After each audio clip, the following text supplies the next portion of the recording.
ప్రస్తుతం తెలుగు రాష్ట్రాలలో కుటుంబ వివాదాలు రచ్చకెక్కుతున్నాయి. ఇప్పటికే నందమూరి కుటుంబంలో బాలయ్య, జూనియర్ ఎన్టీఆర్ మధ్య silent war, mega family versus Allu కుటుంబం రచ్చ, అటు వైఎస్ఆర్ కుటుంబంలో అన్నా చెల్లెలు ఆస్తుల కోసం వీధెక్కడం మర్చిపోకముందే తాజాగా మంచు కుటుంబంలో ఏకంగా తండ్రి తనయుల మధ్య గొడవ తెలుగు సినీ ఇండస్ట్రీలో కలకలం రేపుతుంది.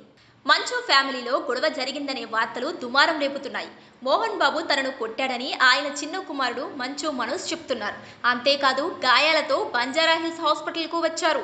మెడకు పట్టీతో ఉన్న మంచు మనోజ్ నడవలేని పరిస్థితిలో భార్యను పట్టుకొని కుంటుతూ హాస్పిటల్కి వచ్చాడు.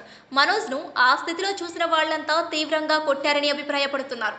నిన్న ఉదయం నుంచి ఈ రచ్చ సాగుతుండగా తాజాగా హీరో మోహన్ బాబు చేసిన ట్వీట్ మరింతగా చర్చగా మారింది. కోరికలే గుర్రాలేలితే సినిమాను గుర్తు చేస్తూ పోస్ట్ చేశారు మోహన్ బాబు.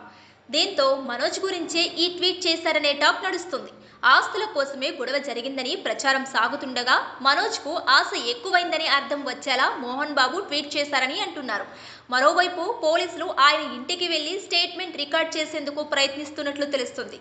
ఇక గతంలో కూడా మంచు మనోజ్, మంచు విష్ణు బహిరంగంగానే కొట్టుకున్నారు. ఆ తరువాత మోహన్ బాబు రంగంలోకి దిగి వీళ్ళిద్దరికీ సర్ది చెప్పడంతో అంతా తూచన్నారు. ఏదో షూటింగ్ కోసం రిహార్సల్స్ చేస్తున్నట్లు చెప్పుకొచ్చారు. మొత్తంగా గత కొన్నేళ్లుగా అన్నాదమ్ముల మధ్య అంత సఖ్యత లేదు. మరోవైపు భూమా మౌనికా రెడ్డిని మంచు మనోజ్ వివాహం చేసుకోవడాన్ని మోహన్ బాబుతో పాటు వాళ్ళ ఫ్యామిలీ మెంబర్స్ అంగీకరించలేదనే వాదనలు ఉన్నాయి.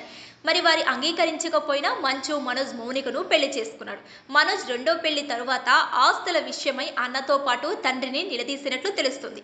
మరోవైపు భూమా ఫ్యామిలీ కూడా ఆస్తుల విషయంలో తండ్రి అన్నతో తలపడుతున్న మంచు మనోజ్కు అండగా నిలుస్తున్నారు. మొత్తంగా మంచు ఫ్యామిలీలో జరుగుతున్న పరిణామం ఎలాంటి మలుపు తీసుకుంటుందో చూడాలి.